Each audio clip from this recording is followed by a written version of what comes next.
ये मेरा धर्म सिखाता है, ये विज्ञान नहीं सिखाता है, ये कानून नहीं सिखाता है। हमें जिससे जो मिला हमने उससे रिश्ता जोड़ लिया। नदियों ने हमें अमृत पिलाया, एक माँ दूध पिलाती है, एक स्त्री दूध पिलाती है, वो हमारी माँ बन जाती है। फिर तो गंगा हमें जिंदगी भर अमृत पिलाती है, वो हमारी माँ हो जाए। तो इसके रिश्तों को तुम अमेरिका वाले क्या जानो, ये रिश्ते क्या होते हैं। जो धरती हमें अनाज देती है, हम उस धरती को अपनी माता का रिश्ता जोड़ लिया करते हैं। और जिस कागज पर कल्याण की बातें लिखी हों, वो कागज हमारी जिनवाणी मां बन करके खड़ी हो जाया करती है। हमें जिससे जो मिला हमने रिश्ते जोड़ लिए। वह चंद्रमा जब रात को शीतलता देता है तो दूर आसमान पर चंद्रमा हम उसे अपना मामा कह करके बुलाया करते हैं। हम जिसके प्रति जिससे हमें जो मिला हम उसके प्रति कृतज्ञ हो जाया करते हैं। हम कृतज्ञ लोग नहीं हैं, हम वो चाइना नहीं है कि यूज एंड थ्रो। यहाँ तो इतना सा भी कोई उपकार कर देना, उस उपकार के बदले जान कुर्बान करने की ताकत हमारा धर्म हमें दिया करता है। ध्यान रखना, आपसे निवेदन है, मान सोचना है। हमें जिससे जो मिला हमने नाते जोड़े। पत्थरों से मिला तो भगवान बना लिया, अक्षरों से मिला तो देवी बना दिया उसको।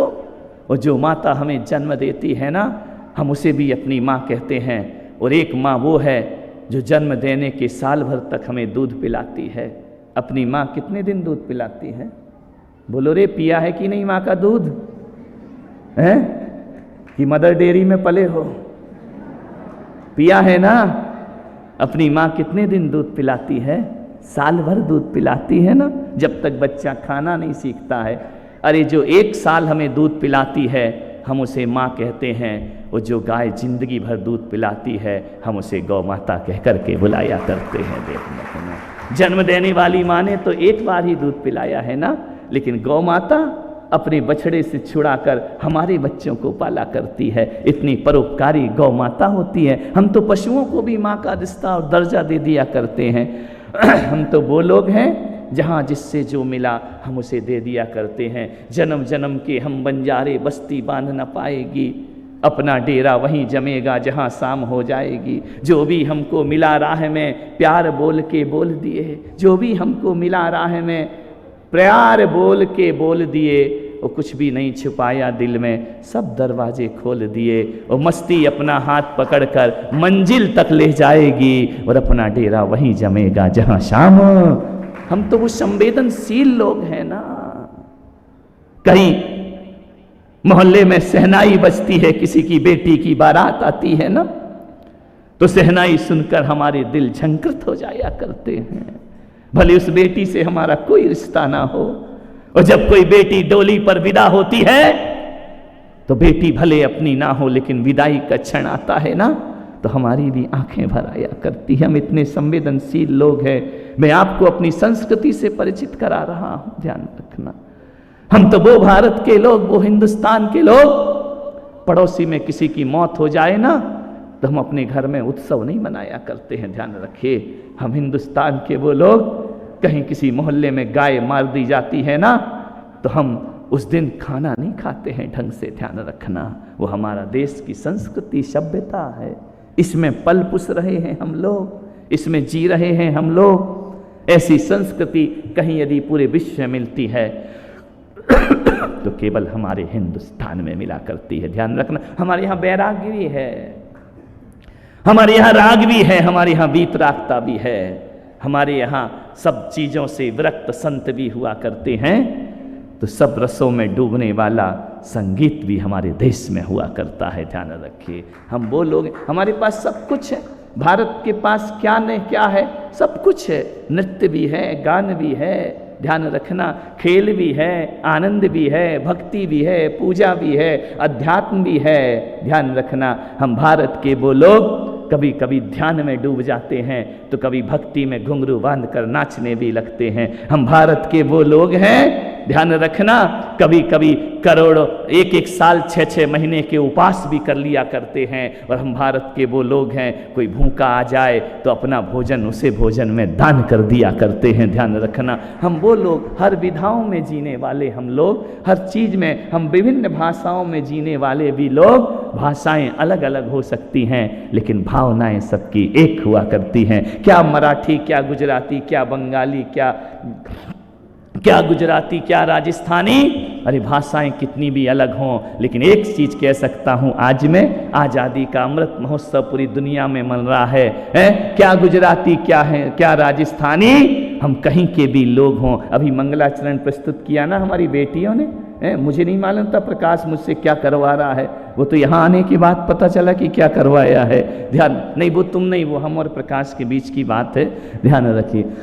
अभी बच्चियों ने किया ना, कोई गुजराती, कोई पंजाबी, कोई मराठी, कोई बंगाली। ध्यान रखना, इतना ही मैं कह सकता हूं, हमारा देश वो देश है, क्या गुजराती, क्या मराठी, क्या राजस्थानी, भाषा कोई भी हो, मगर दिल है हिंदुस्तानी। ध्यान रखना, हम हिंदुस्तान का दिल रखा करते हैं, एकता से जीते हैं। ध्यान रखना, आज भी हमारा देश वो देश है, कोई किसी भी धर्म के मानने वाला क्यों ना हो, यदि जैन कहीं से निकलता है और राम का मंदिर पड़ता है तो वो भी अदब से गुजरा करता है, और हिंदू कहीं से निकलता है, महावीर का मंदिर पड़े तो वो भी सम्मान से गुजरा पड़ता है। हम हर मंदिरों के आगे अपने आप के अंदर अदब पैदा कर लेते हैं। हम वो लोग हैं, पूजने के भगवान अलग अलग हों लेकिन सबकी साधनाएं एक हुआ करती हैं, सबका लक्ष्य एक हुआ करता है। आए इस भारत को कानून से महान नहीं, अपने धर्म से महान बनाने का हम प्रयास करें,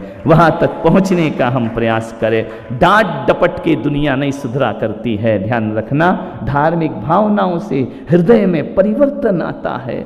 यदि कानून से देश सुधर जाता तो फिर इतनी अदालत की जरूरत नहीं होती, इतने सारे जेल की जरूरत नहीं होती। कानून से देश सुधरता तो वकीलों की भी भरमार हो रही है, अदालतों की संख्या बढ़ रही है, अपराधी इतने बढ़ रहे हैं कि जेल में जगह नहीं बची है, जेल की दीवारें चौड़ी हो रही हैं, अपराध की संख्या बढ़ रही है। ये वो लोग हैं जो धर्म से निहायत दूर रहा करते हैं।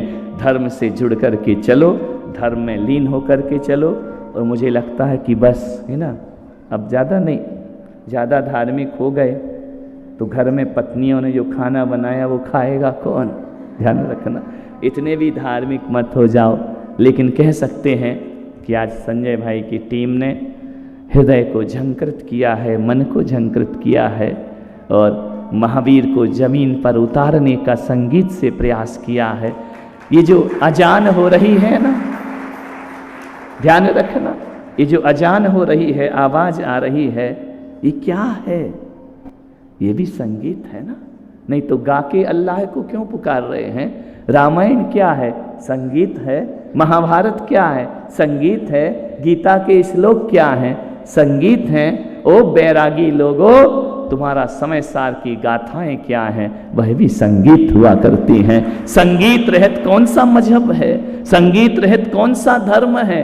ये कुरान की आयतें भी संगीत हैं, उनके भी पढ़ने का अपना एक लहजा हुआ करता है। ये वेद की ऋचाएं भी संगीत हुआ करती हैं, ये गीता के श्लोक भी संगीत हुआ करते हैं, आगम की गाथाएं भी संगीत हुआ करती हैं। ऐसा कोई मजहब है जो संगीत नहीं रखता हो अपने जीवन में? रामायण पूरी संगीत, चाहे वाल्मीकि लिखें या गोस्वामी तुलसीदास लिखें, कोई भी लिखें, वह सब संगीत हुआ करता है। अरे दुनिया के संत संसार को छोड़कर जंगल चले गए, लेकिन जंगल में भी संगीत नहीं छोड़ पाए। संगीत आज भी हमारे पास मौजूद है। ध्यान रखना, संगीत और भक्ति वो भावना होती है जो परमात्मा से मिलाने का, यदि सबसे सरल कोई रास्ता है परमात्मा के निकट पहुंचाने का, तो वो संगीत हुआ करता है। ध्यान रखना, बहुत जल्द भक्तांबर क्या है? संगीत है, हर जगह संगीत है। इसलिए मैंने कहा ना, वो भी क्या इंसा है जिसके अंतस में प्रीत नहीं, वह हृदय नहीं वो पत्थर है जिसके भीतर संगीत नहीं। ध्यान रखना, पर्युषण पर्व आ रहा है, थोड़ा सा ऐड में भी कर लेता हूँ। थोड़ा सीख गए हैं हम भी यहाँ रह करके, है ना, कि ऐड कैसे किया जाता है। महावीर प्रवचन सीख गया है, हम ऐड सीख गए हैं, दोनों सीख गए। मेरे जाने के बाद यहाँ प्रवचन की तकलीफ नहीं होगी, ध्यान रखना। अभी बात अलग है कितने लोग आएंगे, अब वो महावीर जाने, ध्यान रखना। तो मैं आपसे इतना ही निवेदन कर रहा हूँ, पर्युषण पर्व आ रहा है, आए अपने हाथों में अपने बच्चे, अपनी बेटी, अपनी बहू जो नवयौवन की दहलीज पर कदम रखे हुए हैं, मैं आपसे निवेदन करता हूँ अपने बच्चों को जरूर इसमें जोड़ें। ये मत सोचें कि स्कूल है, ये मत सोचें कि ट्यूशन है, 10 दिन को घर में कोई काम आ जाए तो आपके स्कूल ट्यूशन बंद हो जाते हैं। मैं पुलक सागर कह रहा हूँ, बच्चों का टेंशन मत लो। एक बच्चा मैं जानता हूँ, बांसवाड़ा में था, पढ़ने में बिल्कुल डल, बिल्कुल नंबर ही नहीं आते थे। बोले महाराज मुझे पढ़ना है, मैं पर्युषण में नहीं बैठ सकता। मैंने कहा कौन सा तुझे नंबर लाना, पागल है क्या, बैठ जा पर्युषण पर्व में, तेरे तो नंबर वैसे ही ढाढक्कन का है। बोले नहीं महाराज मम्मी डांटेगी। मैंने कहा मम्मी को ला, मैं डांट देता हूँ तेरी मम्मी को। विचार करिए, वो बच्चा बैठ गया, तुम विश्वास नहीं करोगे जितने अच्छे नंबर उस समय के एग्ज़ाम में आए उसके ज़िंदगी में कभी नहीं आए होंगे, ध्यान रखना। तो ज़्यादा अपने बच्चों को मत सिखाओ कि स्कूल जाना चाहिए, मैं अनपढ़ बनाना नहीं चाहता हूँ। बच्चे इतने होशियार हैं कि वह 10 दिन का कोर्स 2 दिन में कवर कर सकते हैं। इतनी अपने जैसे थोड़ी हैं लोग, अपने जैसे लोग हैं क्या, स्कूल से आए बैग फेंका, दोबारा स्कूल ही नहीं जाना है।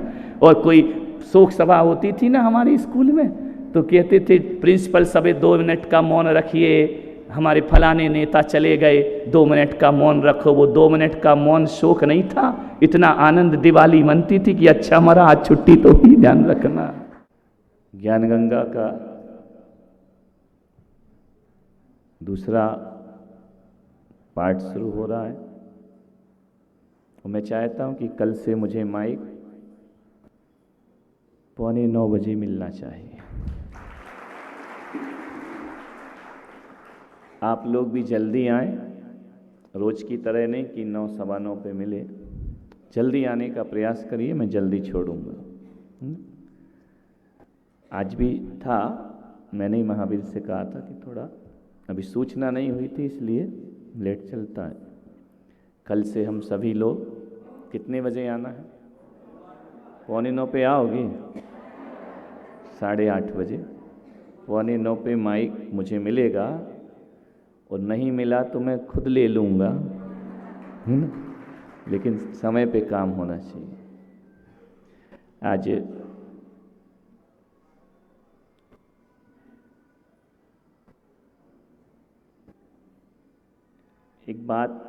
एक विषय लेकर आया हूँ, थोड़ा सा मुझे एक वीरांगना ने भी छेड़ दिया है।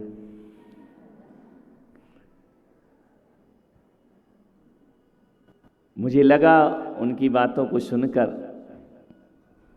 कि शायद संतों के प्रवचन लोग कानों से ही नहीं सुनते हैं, हृदय से भी सुना करते हैं। उसका यह परिणाम है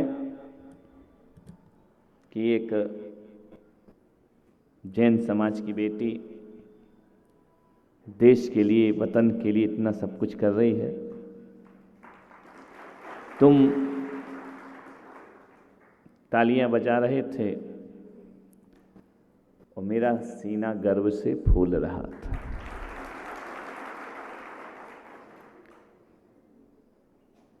मान्यवर, मैं आपसे आग्रह करता हूं कि संतान को जन्म देने से कोई माता पिता नहीं बन जाता है। अपने बच्चों को जन्म तो जानवर भी दे देता है, लेकिन एक बात याद रखना, जो जन्म देता है वो जननी और जनक तो हो सकते हैं, लेकिन माता पिता नहीं हो सकते हैं। ध्यान रखना, माता पिता केवल मनुष्य को प्राप्त हुआ करते हैं। जननी जनक बनना कोई बड़ी बात नहीं है। एक जानवर भी अपने बच्चों को जन्म देता है। स्मरण में रखना एक बात कि हमें मनुष्य भगवान बनाता है लेकिन मनुष्यता हमें स्वयं अर्जित करना पड़ती है। ईश्वर मनुष्य बना के भेज देता है, मनुष्य बनकर के भी मनुष्यता ना आई तो हमारा मनुष्य बनना बेकार है। ईश्वर का सबसे बड़ा अपमान है ये कि तूने हमें मनुष्य बना करके भेजा था और हम मनुष्यता अर्जित ना कर पाए अपने जीवन में। मनुष्यता अर्जित करना पड़ती है, मनुष्यता पैदा करना पड़ती है। मनुष्यता जो होती है अपने भीतर के शौर्य से हमें पैदा करना पड़ती है, परिश्रम से पैदा करना पड़ती है। और एक बात जीवन में याद रखना, शकल के मनुष्य होना अलग बात है और अकल से मनुष्य होना अकल अलग बात हुआ करती है। मनुष्यता आती है संस्कारों से। हम अपने बच्चों को क्या संस्कार देते हैं?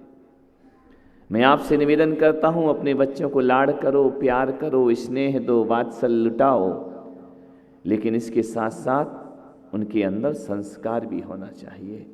आप अपने बच्चों को महंगी महंगी कार ला करके देते हैं, दो, मेरी कोई बुराई नहीं है, मेरा कोई रोक टोक नहीं है, लेकिन एक बात याद रखना, इन महंगी महंगी कारों से ज़िंदगी नहीं बना करती है। मैं कहता हूं कि गरीब से गरीब आदमी भी अपने बच्चों को कार ला करके दे, और ऐसी कार ला करके दे कि भले वो किराए के मकान में क्यों ना रहता हो, अपने बच्चों को एक कार लाकर जरूर दे। और वह कार यदि कोई है, मैं पुलक सागर तुम्हें देता हूँ, और वह कार होती है संस्कार की कार, जो हर व्यक्ति अपने बच्चों को दे सकता है। गरीब के घर में भी संस्कार की कार आ सकती है, अमीरों के घर में भी संस्कार की कार आ सकती है, और यह कार है वह कार है जो गांव में भी जा सकती है और बड़े बड़े शहरों में भी जा सकती है। आज तुम्हारे घर में मर्सिडीज खड़ी है, महंगी महंगी कारें खड़ी हैं, लेकिन संस्कार गायब हो रहे हैं आपके जीवन से, संस्कारों का क्षरण हो रहा है आपके जीवन से। मैं आपसे निवेदन करता हूं, एक संस्कार की कार अपने बच्चों को जरूर दिलाना। ध्यान रखिए मान्यवर, आपको देखना है, बच्चे दर्पण हैं। जो आप अपने जीवन में करेंगे, बच्चों के वह आचरण आपका झलका करता है। दो बच्चे खेल रहे थे, मैंने पूछा कि बच्चे झगड़ा क्यों कर रहे हो, मारपीट कर रहे थे, एक दूसरे की कॉलर पकड़े हुए थे। मैंने कहा ये झगड़ा क्यों कर रहे हो सुबह सुबह? बोले महाराज किसने कहा कि हम झगड़ा कर रहे हैं? अरे मैंने कहा मेरे सामने तो लड़ रहे हो और कह रहे कि झगड़ा कहाँ कर रहे हैं। बोले हम झगड़ा नहीं कर रहे, हम तो मम्मी पापा का खेल खेल रहे हैं।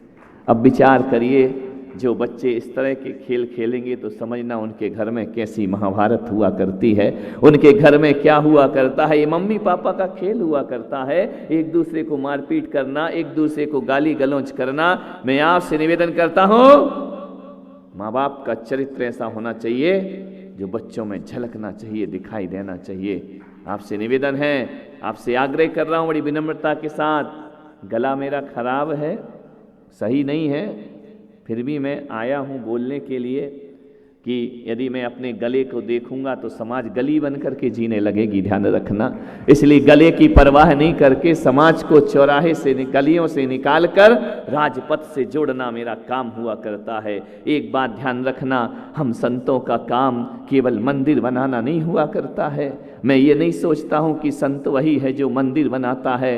अरे मेरा काम भारत में मंदिर बनाना नहीं है, मेरा काम भारत को मंदिर बनाना हुआ करता है।